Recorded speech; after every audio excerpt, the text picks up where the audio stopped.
Mechi ya jana imekuwa ni mechi ambayo ina majonzi na masikitiko kwa mashabiki wa Yanga, ingawa walimaliza kwa ushindi kwa sababu ilikuwa ni mechi ambayo Stephen Aziz Ki anakwenda kuaga mashabiki wa Yanga kwa sababu anakwenda kuanza maisha mapya katika klabu ya Wydad Athletic Club. Na hii imekuwa ni taarifa za surprise kwa sababu hakukuwa na heka zozote, hakukuwa na rumors zozote kwamba mshikaji atakwenda kuondoka katika kipindi kama hicho, especially Yanga anakabiliwa na pressure kubwa ya kumaliza ligi na nini. Kwa hiyo imekuwa ni kama surprise na ni kama jambo ambalo la kushtusha miongoni mwa mashabiki, lakini ndio hivyo tena.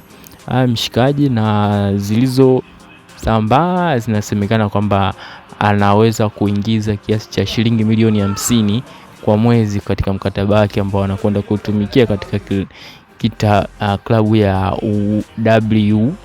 WAC ama Wydad Athletic Club. Kwa hiyo ni mafanikio makubwa sana pia kwa soka letu la Tanzania kwa sababu Aziz Ki ukiangalia ni mchezaji mkubwa na ni mchezaji ambaye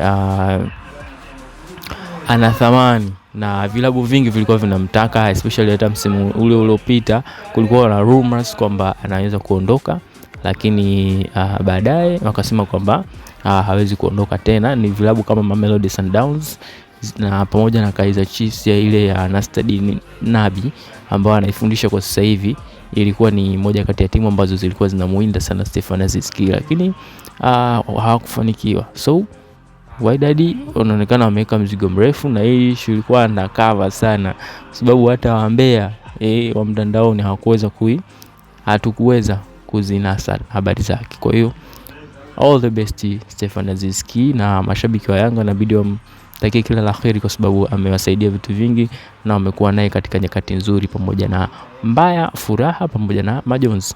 Una maoni gani? NTV.